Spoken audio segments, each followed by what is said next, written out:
After I became a widow, my daughter said, "Either you work or you're out on the street." In desperation, I agreed to become the caregiver of a paralyzed billionaire. On the very first night, I froze at what happened. I'm glad to have you here. Follow my story until the end and comment the city you're watching from, so I can see how far my story has reached. The funeral flowers were still wilting on Dante's grave when my daughter delivered her ultimatum. I was standing in my kitchen, the same kitchen where I'd cooked thousands of meals for my family, when Harlow walked in with that look on her face. The look that meant she'd already made up her mind about something, and my feelings didn't matter. "Mom, we need to talk." She set her designer purse on the counter with a sharp click. At 42, Harlow had inherited her father's strong jawline, but none of his warmth. "This arrangement isn't working anymore." I was still wearing my black dress from the cemetery, still feeling the weight of saying goodbye to Dante after 45 years of marriage. My hands trembled as I reached for the coffee pot. "What arrangement, honey?" "You living here, in my house." Her voice was crisp, businesslike. "Daddy left everything to me, remember?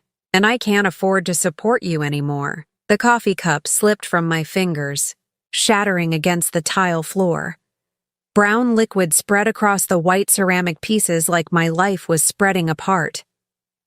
"Harlow, it's only been 3 weeks since Daddy died, I know." She didn't even look at the mess. "But life goes on, Mom. I have my own family to think about, my own bills." I knelt down to pick up the pieces, my 68-year-old knees protesting. "I have my Social Security. It's not much, but I can contribute $800 a month?" Harlow laughed, but there was no humor in it. "That doesn't even cover the utilities. Look, I've been thinking about this, and I have a solution." I stopped cleaning and looked up at her. My daughter, the baby I'd rocked through countless sleepless nights. The little girl who used to crawl into my bed during thunderstorms. "What kind of solution?" "There's a job. Private nursing. The pay is excellent." She pulled out her phone and showed me a listing. "This man needs round-the-clock care." "You were a nurse before you married Daddy. It's perfect." My stomach dropped. "Harlow, I haven't worked as a nurse in over 40 years. Medicine has changed. I wouldn't even know how to—" "It's not medical nursing, Mom. It's more like companionship. Helping with daily activities. You can do that." She was already scrolling through her phone. "I already contacted them. You have an interview tomorrow." I stood up slowly, ceramic shards still cutting into my palm. "And if I don't get the job?" Harlow finally looked at me, and I saw my answer in her eyes before she spoke. "Then you'll need to find somewhere else to live. I'm sorry, Mom, but I can't carry you forever." The next morning, I found myself standing outside a mansion that looked like something from a movie. The driveway alone was longer than our old street. My hands shook as I rang the doorbell, and I wondered how my life had come to this. At 68, I was applying for a job I wasn't qualified for because my own daughter had thrown me out. A stern-looking woman in her 50s answered the door. "Mrs. Thompson, I'm Patricia, Mr. Hawthorne's house manager. Please come in." The inside of the house was even more intimidating than the outside. Marble floors, crystal chandeliers, artwork that probably cost more than I'd made in my entire nursing career. Patricia led me through hallways lined with portraits of people who looked like they'd never worried about money a day in their lives. "Mr. Hawthorne requires assistance with most daily activities," Patricia explained as we walked. "He's paralyzed from the waist down following an accident 5 years ago. The position includes room and board, plus a very generous salary." We stopped outside a set of double doors. "Before we go in, I should warn you, Mr. Hawthorne can be difficult. He's had 17 caregivers in the past 2 years." My heart sank. 17 caregivers. What had I gotten myself into? Patricia opened the doors to reveal a massive library with floor-to-ceiling windows overlooking perfectly manicured gardens. And there, in a wheelchair by the window, sat a man with silver hair, and the kind of strong features that must have been devastating when he was younger. "Mr. Hawthorne, this is Hilda Thompson, the candidate we discussed." He turned his wheelchair toward us, and I felt the strangest sensation wash over me. His eyes were blue, the kind of deep blue you only see in old photographs or faded memories. When his gaze met mine, something flickered across his face. Recognition? Confusion? I couldn't tell. "Mrs. Thompson." His voice was deep, cultured, with just a hint of something I couldn't place. "Please, sit down." I lowered myself into the chair across from him, trying to ignore how my heart had started beating faster. There was something about his face, about the way he looked at me, that made my chest tighten with an emotion I couldn't name. "Patricia tells me you were a nurse," he said, but his eyes never left my face. It was as if he was studying me, searching for something. "Yes, sir. Many years ago, before I married." My voice came out steadier than I felt. "And your husband recently passed away." It wasn't a question. "I'm sorry for your loss." "Thank you." I glanced down at my hands, still wearing Dante's ring. "It's been difficult." When I looked up again, Terence Hawthorne was still staring at me with that intense, almost desperate expression. "Have we met before, Mrs. Thompson? There's something about you that seems familiar." My blood ran cold. I forced myself to smile politely. "I don't think so, Mr. Hawthorne. I'm sure I would remember." But even as I said it, alarm bells were ringing in my head, because there was something familiar about him too. Something about the shape of his mouth, the way he tilted his head when he spoke. Something that made my hands tremble and my breath catch. "Perhaps not," he murmured, but he didn't look convinced. "Tell me, Mrs. Thompson, why do you want this position?" The honest answer was that I was desperate, that my daughter had thrown me out and I had nowhere else to go, that at 68 I was too old and too tired to start over, but I had no choice. Instead, I said, "I believe in taking care of people. I always have." Something in his expression softened. "And you're not afraid of challenging situations?" I thought about Harlow's cold eyes, about cleaning up my broken coffee cup while my daughter watched, about sleeping in the guest room of my own home because Harlow had already moved into the master bedroom. "No, sir, I'm not afraid." Terence nodded slowly. "Patricia, would you give us a moment alone?" After Patricia left, closing the doors behind her, Terence wheeled his chair closer to mine. "Mrs. Thompson, I'm going to be frank with you. I am not an easy man to work for. I'm demanding, particular, and I don't suffer fools gladly. But if you take this position, you'll be treated with respect and paid well." "Very well." He named a salary that made my head spin. More money than Dante had made in his best year. "However," he continued, "I need someone I can trust. Someone who won't gossip about my personal affairs or treat me like an invalid. Can you be that person?" I looked into those blue eyes and felt that strange flutter of recognition again. "Yes, Mr. Hawthorne, I can." "Good." He extended his hand to shake mine, and when our fingers touched, I felt a jolt of electricity that had nothing to do with static. "Welcome to my home." Hilda, the way he said my name, soft and almost reverent, made my heart skip. I pulled my hand back quickly, telling myself I was imagining things. I was a widow, for God's sake, a grandmother. I had no business feeling anything for this man. But as Patricia showed me to my quarters later that evening, I couldn't shake the feeling that my life had just taken a turn I wasn't prepared for, and the way Terence Hawthorne looked at me, like he was seeing a ghost from his past, made me wonder if I was about to discover something I'd spent 48 years trying to forget. My first week at the Hawthorne mansion felt like living in a beautiful prison. The room Patricia had assigned me was larger than my entire apartment with Dante, complete with its own sitting area and a bathroom that sparkled like something from a luxury hotel.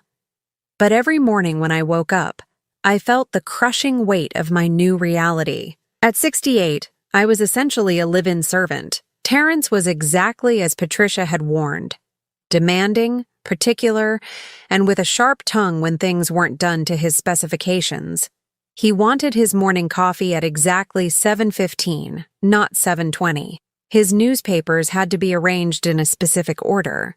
His medication schedule was rigid, and God help me if I was even a minute late, but there were moments, quiet moments between his commands and criticisms, when I would catch him watching me with that same intense expression from our first meeting, as if he was trying to solve a puzzle that had been bothering him for years. "Hilda," he said on Thursday morning as I arranged his breakfast tray. "That's an unusual name. Family name?" I paused in cutting his grapefruit. "My grandmother's name. She was German." "German," he repeated thoughtfully. "And where did you grow up?" "Here and there." I kept my voice neutral, but my hands had started to shake slightly. "My father moved around a lot for work." It wasn't entirely a lie. We had moved frequently, though not for work.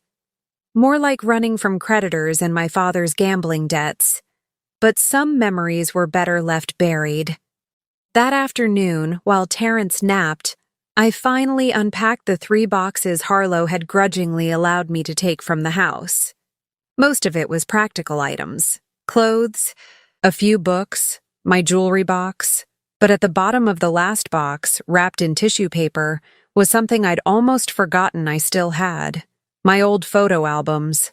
I'd packed them without thinking, probably because they were sitting on my nightstand after I'd been looking through them during those first lonely nights after Dante's funeral. Now, sitting in the elegant chair by my bedroom window, I unwrapped them with trembling fingers. The first album was from my marriage to Dante, our wedding photos, pictures of baby Harlow, family vacations, a lifetime of careful, respectable memories. I set it aside and reached for the older one, the one I rarely looked at anymore.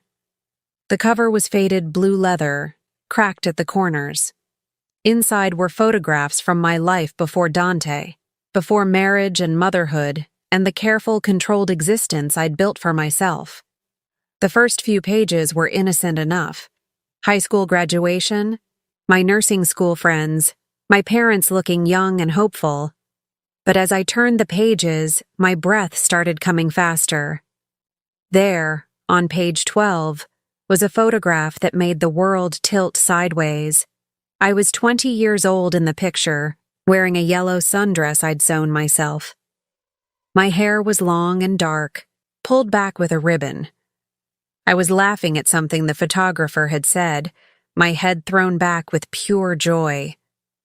And standing beside me, his arm around my waist, and his face lit up with the kind of smile that could melt hearts, was a young man with dark hair and devastating blue eyes, Terry Hawthorne. My hand shook so violently I nearly dropped the album. Terry, not Terrence. Terry, who had loved jazz music and chocolate ice cream and the way I looked in that yellow dress. Terry, who had promised to marry me as soon as he made his fortune.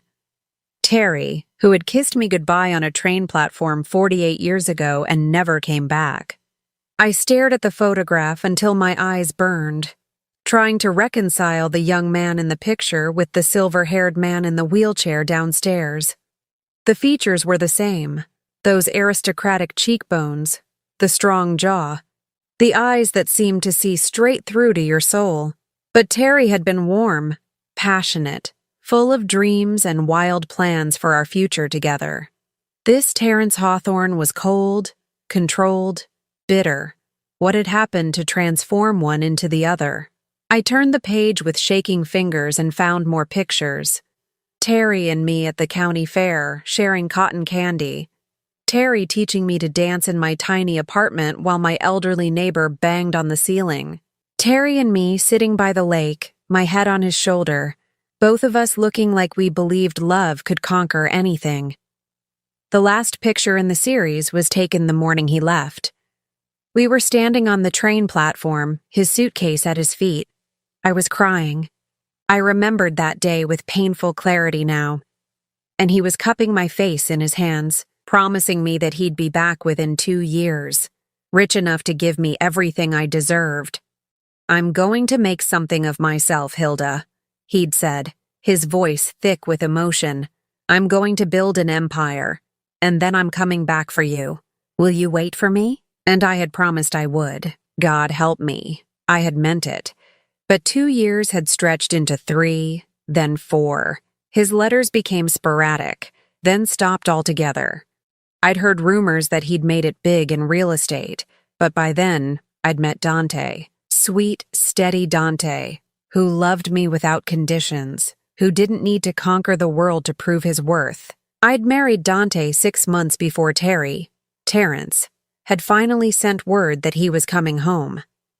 The letter was still there, tucked behind the last photograph. I pulled it out with trembling fingers, though I knew every word by heart. My dearest Hilda, it began in his bold handwriting. I've done it. Everything I promised you and more. I'm coming home next month, and then we can finally begin our life together. I've bought a house, our house, and I can't wait to carry you across the threshold as my wife. All my love, all my dreams, all my tomorrows belong to you. Forever yours, Terry. The letter was dated 3 weeks after my wedding to Dante. I pressed the letter to my chest and felt tears streaming down my face. All these years I'd convinced myself that Terry had forgotten about me, that his promises had been the empty words of a young man drunk on his own ambitions. But he had kept his word. He had come back for me. I'd just already belonged to someone else. A soft knock on my door made me jump. I quickly shoved the album and letter under a pillow and wiped my eyes. Come in. Patricia entered with a concerned expression. Mrs. Thompson, Mr. Hawthorne is asking for you. He seems agitated. I smoothed my hair and followed Patricia downstairs, my heart hammering against my ribs. Could he have remembered? Was that why he'd been watching me so intently? I found Terrence in his study, staring out the window at the gardens. When he heard my footsteps, he turned his wheelchair around, and I saw something different in his expression. Not the cold control I'd grown accustomed to, but something rawer, more vulnerable. Hilda, he said quietly, I need to ask you something, and I need you to tell me the truth. I clasped my hands in front of me to hide their trembling. Of course, Mr. Hawthorne. Have you ever been to Millbrook? It's a small town about 2 hours north of here. My breath caught. Millbrook was where I'd grown up, where I'd met Terry, where I'd fallen in love for the first time. I'm not sure, I lied, but my voice betrayed me. Terrence studied my face with those piercing blue eyes. There was a diner there, Murphy's I think it was called, and a little lake where young people used to go on Sunday afternoons. I felt the color drain from my face. Murphy's Diner, where Terry had bought me cherry Coke and told me jokes that made me laugh until my sides hurt. The lake where he'd first kissed me under a canopy of stars. Mr. Hawthorne, I think perhaps you're confusing me with someone else. But even as I said it, I could see in his eyes that he wasn't confused at all. The mask of cold control was slipping, revealing the man I'd once loved with every fiber of my being. Perhaps, he said softly, but his gaze never left my face. Perhaps I am. As I turned to leave, I heard him whisper something that made my knees nearly buckle. Yellow dress. You always looked beautiful in yellow. I didn't sleep that night. Every time I closed my eyes, I saw Terry's young face in those photographs, heard his voice promising to come back for me. And downstairs, the man he'd become was probably lying awake too, piecing together the same memories that were tearing my heart apart. By morning, I'd made a decision. I couldn't keep pretending. The charade was eating me alive, and it was clear that Terry, was remembering more each day. Better to face the truth head-on than let it destroy us both slowly. I found him in the conservatory, reading the morning paper. The sunlight streaming through the glass walls caught the silver in his hair, and for a moment I could see both versions of him superimposed, the young man full of dreams and the successful, lonely man he'd become. Good morning, Mr. Hawthorne. I set his coffee down exactly where he liked it, my hands surprisingly steady. Hilda. He looked up from his paper, and I saw exhaustion in those blue eyes. Did you sleep well? No, I said honestly. Did you? A ghost of a smile touched his lips. No, I kept thinking about yellow dresses and cherry Coke at Murphy's Diner. My breath caught. There was no point in denying it anymore. The cherry Coke was too sweet. You always said I should get vanilla. But I was stubborn. Terrence closed his eyes, and when he opened them again, they were bright with unshed tears. Hilda Marie Brennan. You wore your grandmother's locket and had a scar on your left knee from falling off your bicycle when you were 8. I touched my throat automatically, where the locket used to rest. You gave me a ring. A little silver band with a promise that someday you'd replace it with diamonds. I still have it. His voice was barely a whisper. I've carried it with me for 48 years. We stared at each other across the space that separated us, not just the few feet between his wheelchair and where I stood, but the decades of different lives, different choices, different kinds of love. Why didn't you tell me who you were? He asked. I sank into the chair across from him, suddenly feeling every one of my 68 years, because I was afraid, because I'm not the girl you remember anymore, because... I took a shaky breath. Because you're not the boy I remember either. Terrence nodded slowly. When I came back and found out you'd married Dante Thompson, I wanted to hate you. I told myself you'd never really loved me, that you'd just been waiting for someone better to come along. That's not true. The words came out more forcefully than I'd intended. I waited, Terry. I waited until I couldn't wait anymore. Your letters stopped coming, and I thought... I wiped away a tear. I thought you'd forgotten about me. I never stopped writing, he said quietly. But my business partners convinced me that a small-town girl would hold me back. They intercepted my letters, told me you'd moved on. By the time I realized what they'd done, you were already married. The cruelty of it hit me like a physical blow. All those years of wondering, of feeling abandoned, when Terry had been trying to reach me all along. I hired a private investigator to keep track of you, Terrence continued. I know it sounds terrible, but I needed to know you were happy. I knew when Harlow was born, when you moved to the house on Maple Street, when Dante got promoted at the bank. I even knew when he got sick. I stared at him, shocked. You've been watching me for 48 years? From a distance. I never interfered, never tried to contact you. I needed to know you were all right. He reached into his jacket pocket and pulled out a small velvet box, and I kept hoping that someday, somehow, fate would bring you back to me. With trembling hands, he opened the box to reveal the silver ring he'd given me all those years ago. The one I'd returned to him in tears the day before my wedding, unable to bear wearing another man's promise while pledging my life to Dante. You kept it. I whispered. I kept everything. Every photo, every letter you wrote me, every memory. He looked down at the ring. I never married Hilda. I told myself it was because I was too focused on business, but the truth was simpler than that. No one else was you. The weight of his words settled between us like a stone dropping into still water. 48 years of loneliness, of building walls around his heart, of watching the woman he loved live her life with someone else. Terry, I didn't know what to say. How do you apologize for a lifetime of separation that neither of you chose? I don't blame you, he said quickly. You made the right choice. Dante was a good man. He loved you the way you deserved to be loved, and he was there when I couldn't be. I've made my peace with that. Have you? I asked softly. Because the man I've been working for these past weeks doesn't seem at peace with anything. Terrence's jaw tightened. The accident changed me. 5 years ago, I was still holding on to the fantasy that maybe someday we'd meet again, that maybe there could be some kind of second chance. Then I woke up in a hospital bed, paralyzed from the waist down, and I realized how foolish I'd been. What could I offer you now? A broken man in a wheelchair? Stop. I stood up abruptly, anger flaring in my chest. Just stop. Do you think I'm so shallow that your legs matter more than your heart? Do you think I'm the kind of woman who would turn away from someone I cared about because they needed help instead of being able to give it?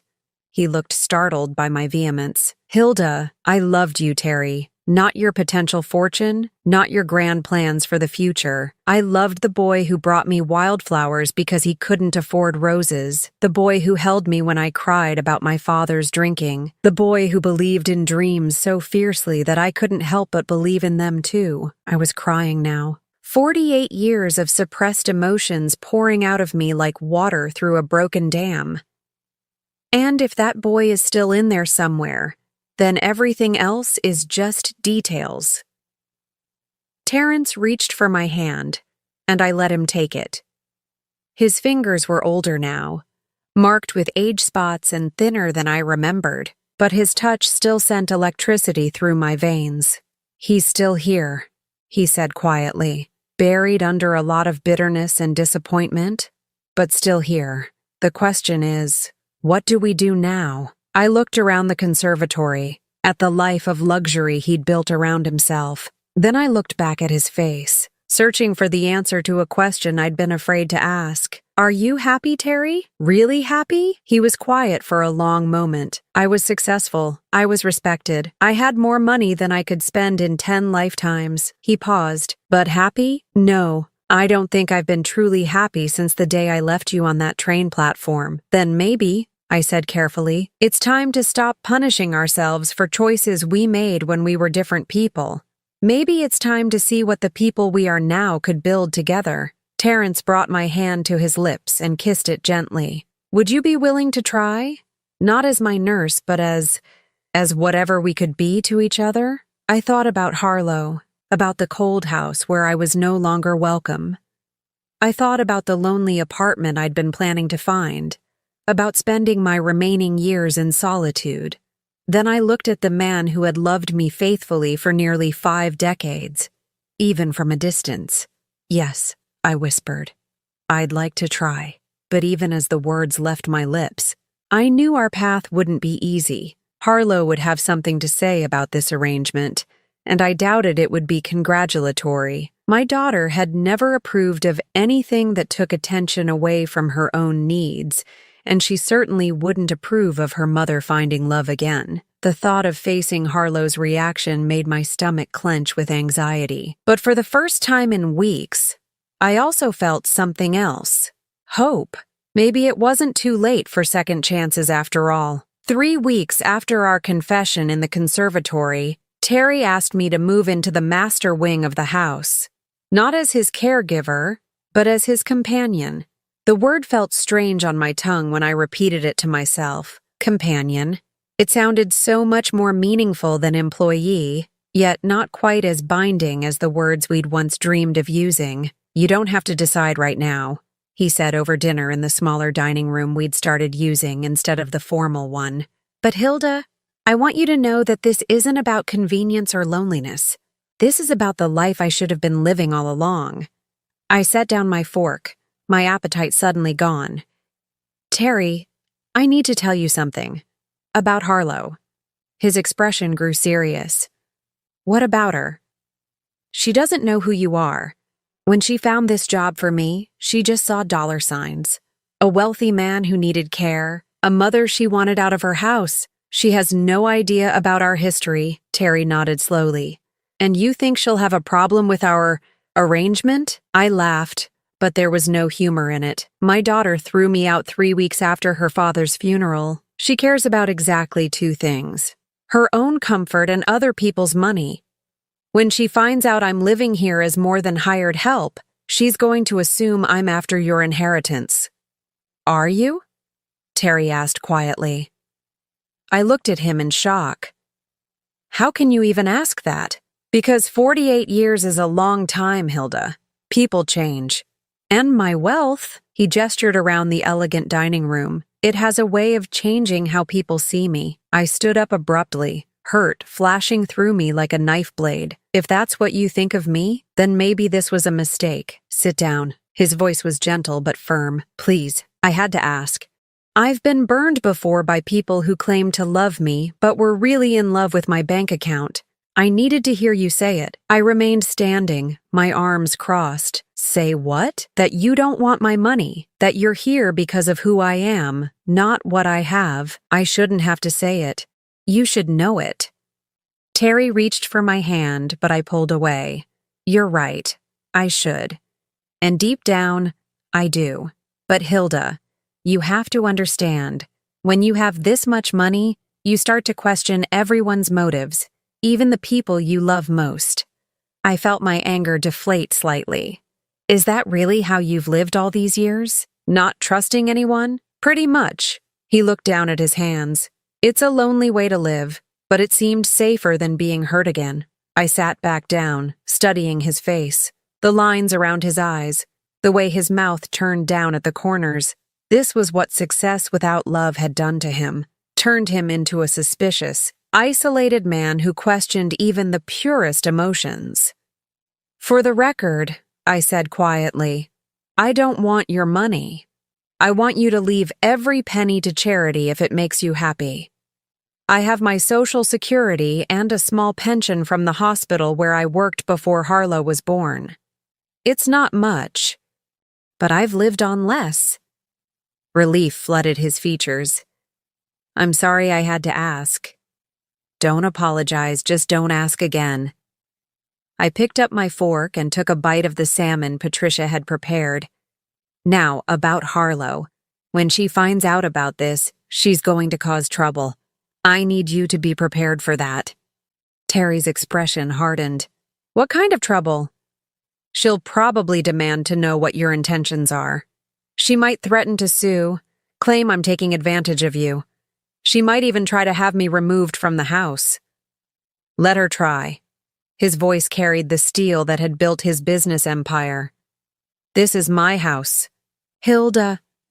No one tells me who I can and cannot invite to live in it.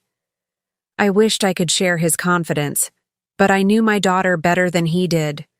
Harlow could be ruthless when she felt threatened, and she would definitely feel threatened by this development. My phone rang, interrupting my thoughts. Harlow's name appeared on the screen, and my stomach clenched.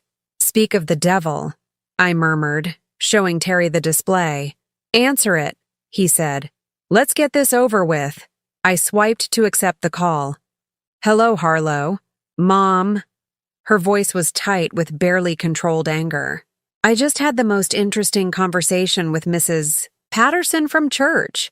She said she saw you at the grocery store with some man in a wheelchair, and you were acting very familiar with him. I closed my eyes. In a town this size, of course someone would see us and report back to Harlow. Terry and I had gone to the market together yesterday, and he'd insisted on buying ingredients for the chocolate cake I'd mentioned missing from my childhood. To anyone watching, we probably did look more intimate than employer and employee. His name is Terrence Hawthorne, I said carefully. He's the man I work for. Work for or work on? Harlow's voice dripped with accusation.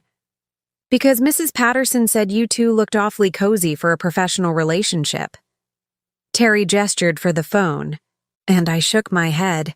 This was my battle to fight. Harlow, I'm 68 years old. I think I'm capable of conducting myself appropriately. Are you sleeping with him? The blunt question hit me like a slap. That's none of your business. It is if you're embarrassing our family name. Daddy's not even cold in the ground. And you're already throwing yourself at the first rich man who shows you attention? White-hot rage flooded through me. How dare you? Your father has been gone for 2 months, and I grieved for him properly. But I'm not dead, Harlow. I'm allowed to have companionship. Companionship? Harlow laughed coldly. Is that what we're calling gold digging now? Terry's face had gone pale with anger. He gestured more forcefully for the phone, and this time I handed it to him. Ms. Thompson, he said, his voice arctic. This is Terrence Hawthorne. I think there are some things you need to understand. I could hear Harlow's shocked silence through the phone. Then her voice, suddenly much more respectful. Mr. Hawthorne, I didn't realize you were there. Clearly. Now listen very carefully because I'm only going to say this once. Your mother is not a gold digger. She's not embarrassing anyone, and she's certainly not throwing herself at me. If anything, I'm the one pursuing her. Sir, I think there might be some misunderstanding. The only misunderstanding, Terry interrupted, is your belief that you have any say in your mother's personal life. She's a grown woman who can make her own decisions about who she spends time with. But she's vulnerable right now. She's grieving, and she might not be thinking clearly. Your mother is one of the strongest, most clear-thinking women I've ever met. The fact that you can't see that says more about you than it does about her. The silence on the other end of the line stretched out for several seconds. When Harlow spoke again, her voice had taken on a different quality. Harder, more calculating. Mr. Hawthorne, I appreciate your friendship with my mother, but I hope you understand my concern. She's been through a lot lately, and I just want to make sure she's not being taken advantage of. The only person who's taken advantage of your mother recently, Terry said quietly, is you. Another silence. Then Harlow's voice, cold as winter. I'd like to meet with you, Mr. Hawthorne, to discuss this situation properly. Terry looked at me, eyebrows raised. I nodded reluctantly. Better to face this head-on than let Harlow stew and plan in private. Fine, Terry said. Tomorrow afternoon, 2 o'clock. I'll be there. Harlow hung up without saying goodbye. Terry handed me back my phone, his jaw tight with anger. Well, that went about as well as expected. I sank back in my chair, suddenly exhausted. She's going to try to turn you against me. She'll make it sound like I manipulated you, like I planned this whole thing. Let her try. Terry reached across the table and took my hand. Hilda, I need you to understand something. I didn't survive 48 years in business by being easily manipulated, and I certainly didn't build this empire by letting people tell me who I can and cannot care about. She can be very convincing when she wants to be, and I can be very stubborn when I need to be. He squeezed my hand. Your daughter doesn't scare me. The only thing that scares me is the thought of losing you again. That night, I lay in my bed staring at the ceiling, dreading the next afternoon's confrontation. I knew Harlow would come armed with arguments designed to drive a wedge between Terry and me. She'd paint me as a desperate widow preying on a lonely, disabled man. She'd question my motives, my timing, my very right to seek happiness again. But as I drifted off to sleep, I held on to Terry's words. The only thing that scares me is the thought of losing you again. Tomorrow, I would find out if that was really true. Harlow arrived exactly at 2 o'clock, dressed in her best black suit like she was attending a business meeting rather than visiting her mother. I watched from the window as she stepped out of her car, smoothing her skirt and checking her reflection in the side mirror. Even from a distance, I could see the calculation in her movements, the way she squared her shoulders like a soldier preparing for battle. Terry had insisted we meet in his study rather than one of the more comfortable sitting rooms. If she wants to treat this like a business negotiation, he'd said, then we'll meet her on those terms. Patricia showed Harlow in, and I felt my stomach clench as my daughter's eyes swept the room, taking in the expensive furnishings, the original artwork, the massive mahogany desk that probably cost more than most people's cars. I could practically see dollar signs reflecting in her pupils. Mr. Hawthorne. Harlow extended her hand with practiced grace. Thank you for agreeing to meet with me. Terry shook her hand briefly, his expression neutral. Miss Thompson, please, have a seat. Harlow settled into the leather chair across from Terry's desk, crossing her legs and folding her hands in her lap. She looked like the successful real estate agent she was, all polished confidence and professional charm. Only I could see the tension in her jaw, the slight tremor in her fingers. I hope you understand that I'm only here out of concern for my mother, she began, her voice warm with false sincerity. She's been through so much lately. and I'm worried that she might be making decisions based on emotion rather than logic. And what decisions would those be? Terry asked mildly. Harlow glanced at me, then back at Terry. Well, this living arrangement for one. It's highly unusual for a caregiver to move into the employer's personal quarters. It raises questions about the nature of your relationship. What kind of questions? Terry's voice remained calm, but I could hear the steel underneath. Questions about boundaries, about appropriate professional conduct. Harlow leaned forward slightly. Mr. Hawthorne, I'm sure you're a lovely man, but my mother is vulnerable right now. She's grieving. She's financially insecure. And she might be confusing gratitude with other feelings. I felt heat rise in my cheeks. Harlow, that's enough. It's all right, Hilda.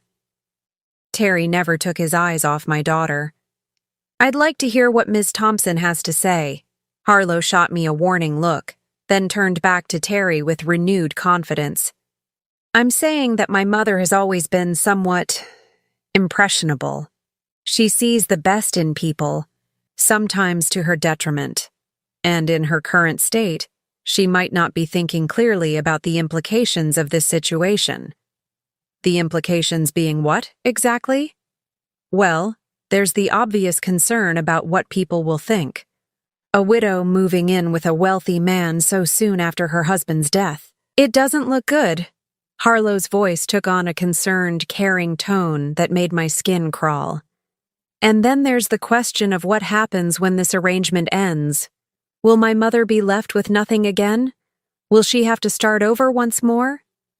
Terry leaned back in his wheelchair, his fingers steepled in front of him. Those are interesting points. Tell me, Ms. Thompson, what do you think would be best for your mother? Harlow's eyes lit up, thinking she'd found an opening. I think she should come home, back to her family, where she belongs, where she can grieve properly and make rational decisions about her future. And by home, you mean the house you inherited from your father? The house you asked her to leave? Harlow had the grace to look uncomfortable. That was a misunderstanding. I was emotional, dealing with my own grief. Of course, my mother is always welcome in my home. For how long? Terry asked quietly. I'm sorry? How long would your mother be welcome? Until you decide she's a burden again? Until the next time you need space for your own family? Harlow's mask slipped slightly, revealing the calculating woman underneath. Mr. Hawthorne, I don't think you understand the complexity of family relationships. Oh, I understand perfectly.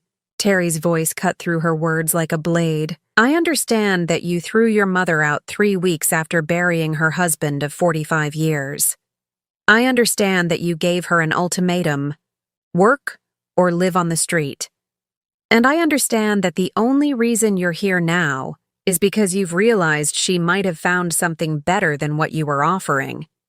Harlow's face flushed red. That's not... I was protecting her, teaching her to be independent. By making her homeless, she wasn't homeless. She had options, such as... Harlow looked frantically between Terry and me, clearly not expecting to be put on the defensive. She could have found an apartment. She has Social Security. $800 a month, Terry said quietly. Do you know what the average rent is in this area, Ms. Thompson? Harlow's mouth opened and closed like a fish gasping for air. $1,200, Terry continued. For a one-bedroom apartment in a decent neighborhood, your mother would have been $400 short every month just for housing. That doesn't include food, utilities, medical expenses, or any of the other costs of living. She could have found something cheaper? Where? In what part of town? You were willing to let your 68-year-old mother live in poverty rather than inconvenience yourself. I watched this exchange with a mixture of satisfaction and sadness. Satisfaction because someone was finally holding Harlow accountable for her cruelty. Sadness because that someone had to be a stranger rather than my daughter's own conscience. Harlow's professional composure was cracking rapidly. You don't understand. My mother, she's always been difficult. High maintenance. She expects everyone to take care of her. High maintenance? I couldn't stay silent anymore. Harlow, I worked 2 jobs to put you through college. I took care of your father through 5 years of cancer treatments without a single complaint. I babysit your children every weekend for free, and I've never asked you for anything except a place to grieve my husband. You were smothering me! Harlow exploded, her mask finally falling away completely. Always hovering, always trying to help, always making me feel guilty for having my own life. I needed space to breathe. So you threw me out, I said quietly. I gave you a chance to stand on your own 2 feet for once. The silence that followed was deafening. Terry looked at Harlow with an expression of such cold disgust that she actually shrank back in her chair. Ms. Thompson, he said finally, I think we're done here. Wait! Harlow's voice was desperate now. You don't understand what you're getting into. My mother, she has expectations. She'll want marriage, security, legal protections. She's not just looking for companionship. Terry's expression didn't change. And what if she is looking for those things? What if I want to give them to her? Harlow went very still. What are you saying? I'm saying that your mother and I are both adults who can make our own decisions about our relationship. Whether that relationship remains as it is now or develops into something more is none of your concern. Something more? Harlow's voice was barely a whisper. Terry reached into his desk drawer and pulled out a small velvet box, the same box he'd shown me in the conservatory, containing the silver ring from our youth. Your mother and I have a history that predates your father, predates you, predates everything you think you know about her life. Harlow stared at the box like it was a poisonous snake. What kind of history? The kind that matters, Terry said simply. We loved each other once, very deeply. Circumstances separated us, but they didn't destroy what we felt. And now, 48 years later, we have a chance to see if what we had was real enough to survive time and change. You're talking about marriage. Harlow's voice was flat, emotionless. I'm talking about living the life we should have lived all along. Harlow turned to me, her eyes blazing with a fury I'd never seen before. This is why you took this job, isn't it? You knew who he was. You planned this whole thing. No, I said firmly. I had no idea Terry was here when I answered that job listing. I thought he was dead or married or living on the other side of the world. The last thing I expected was to find him in that wheelchair, in this house. Terry? Harlow's voice dripped with venom. You call him Terry? That's my name, Terry said calmly. Terrence is what my business associates call me. Terry is what the people I love call me. Harlow stood up abruptly, her chair scraping against the hardwood floor. This is insane. You're both insane. You think you can just pick up where you left off 48 years ago? You think you can erase an entire lifetime? We're not trying to erase anything, I said. We're trying to build something new from what's left. What about Daddy? What about your marriage, your family, everything you built together? Your father was a good man, and I loved him. But Terry was my first love, and some things never really end. Harlow looked between us with growing panic. He's using you, Mom. Can't you see that? He's lonely and disabled, and you're convenient. When he gets tired of playing house, you'll be out on the street again. That's enough. Terry's voice cut through the air like a whip. You will not speak about your mother that way in my house. Your house? Harlow laughed bitterly. Yes, let's talk about your house, your money, your power. That's what this is really about, isn't it? Terry opened the desk drawer again and pulled out a thick legal document. Since you seem so concerned about money, perhaps you should know that I've already updated my will. Everything I own is going to charity. The Children's Hospital, the Homeless Shelter, the Animal Rescue Foundation, Your mother won't inherit a penny from me. Harlow stared at the document, her face going white. You… what? I told him to do it, I said quietly. I don't want his money, Harlow. I never did. I want him. Something in my daughter's face collapsed then, like a building with all its supports suddenly removed.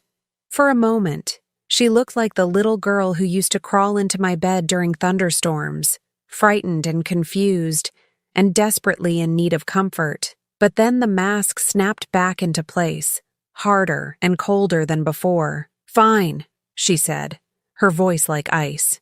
Fine, throw your life away on some fantasy from 50 years ago, but don't come crying to me when it all falls apart. She turned and walked toward the door, then paused with her hand on the handle.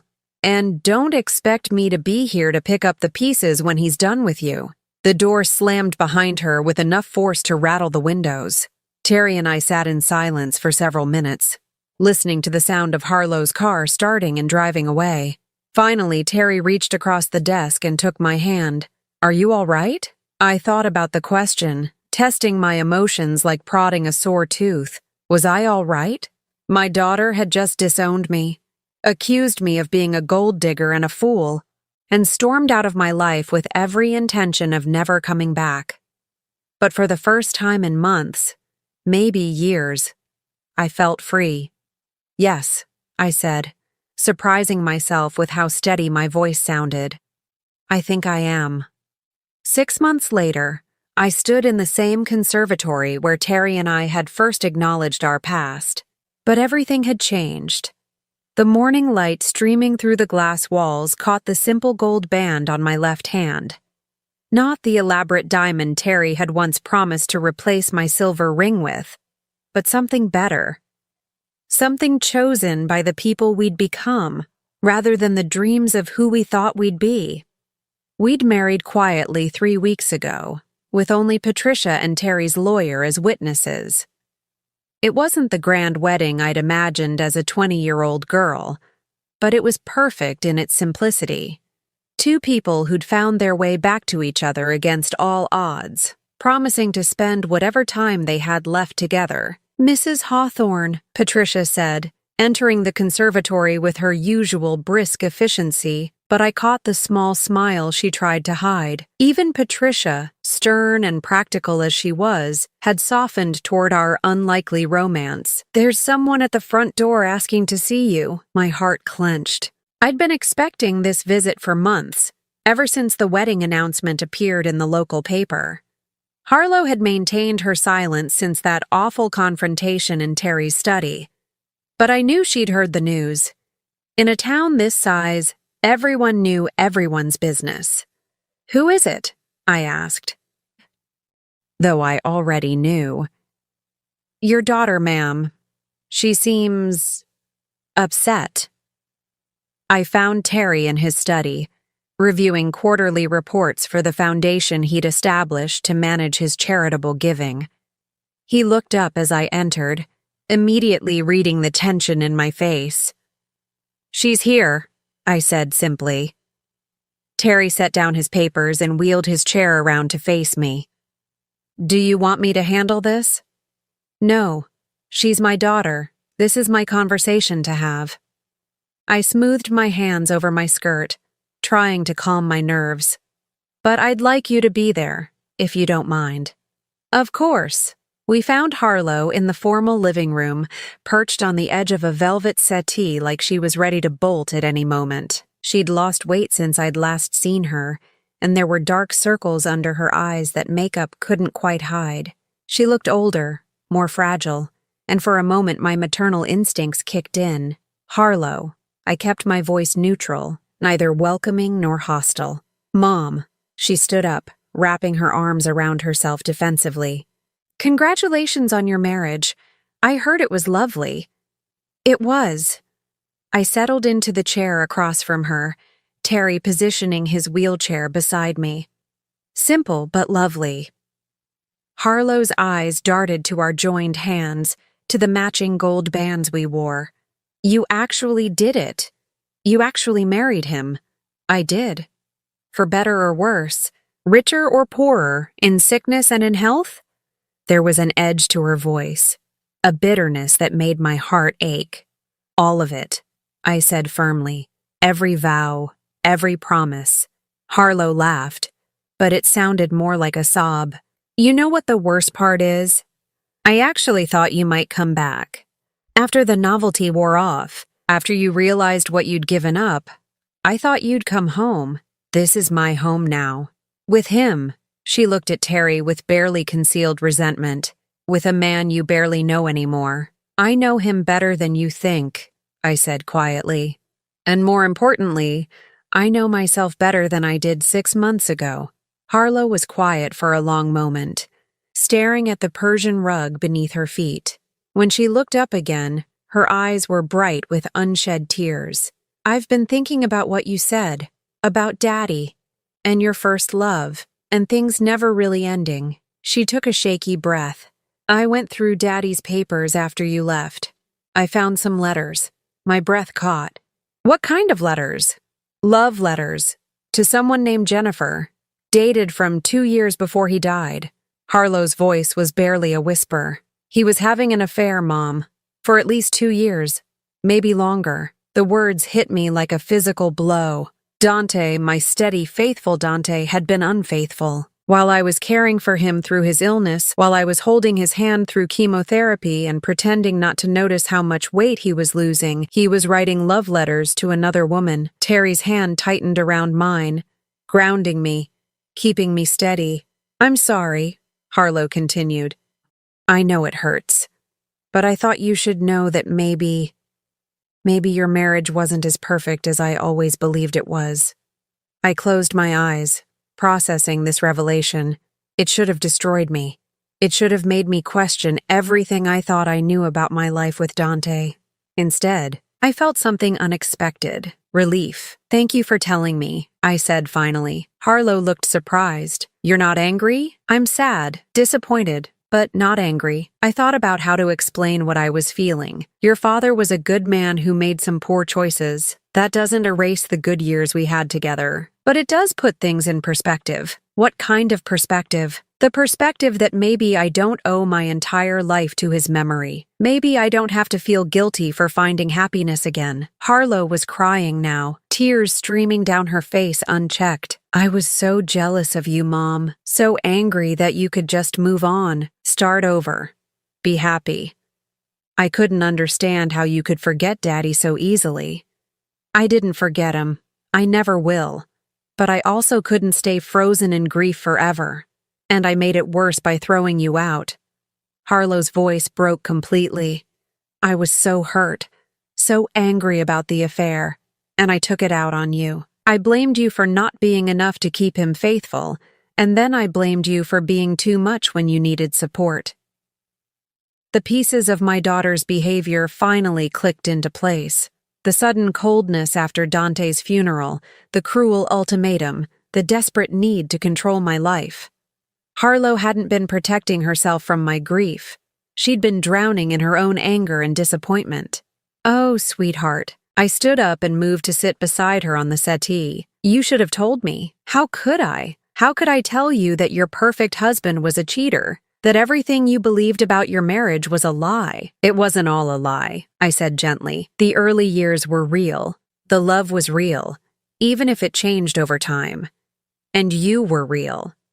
The best thing that came out of that marriage. Harlow leaned against me, and for the first time in months, she felt like my daughter again instead of a stranger wearing a familiar face. I've been so awful to you, she whispered. You've been hurting. There's a difference. Can you forgive me? I looked across the room at Terry, who was watching us with quiet understanding. He nodded slightly, encouraging me to follow my heart. I forgive you, I said, but things can't go back to the way they were. I'm not the same person I was 6 months ago. And neither are you. Harlow pulled back to look at me. What does that mean? It means that if you want to be part of my life, you need to accept my choices. All of them. You need to respect my marriage, my husband, and my right to be happy. And if I can't, then we'll love each other from a distance. I won't let anyone, not even you, make me feel ashamed of the life I'm building. Harlow was quiet for a long time, considering my words. Finally, she turned to Terry. I owe you an apology too, she said. I said terrible things about you, about your relationship with Mom. I was wrong. Terry inclined his head graciously. Grief makes us all say things we don't mean. Do you really love her? With everything I have, Terry said without hesitation. I've loved her for 48 years. Finding her again is the greatest gift I've ever received. Harlow looked between us, taking in the way Terry's eyes softened when he looked at me, the way my hand automatically sought his whenever I was nervous or excited. Slowly, something in her expression shifted. I can see it, she said wonderingly. The way you look at each other. It's like you're the only two people in the world. Sometimes it feels that way, I admitted. Harlow was quiet again, then asked, Are you happy, Mom? Really, truly happy?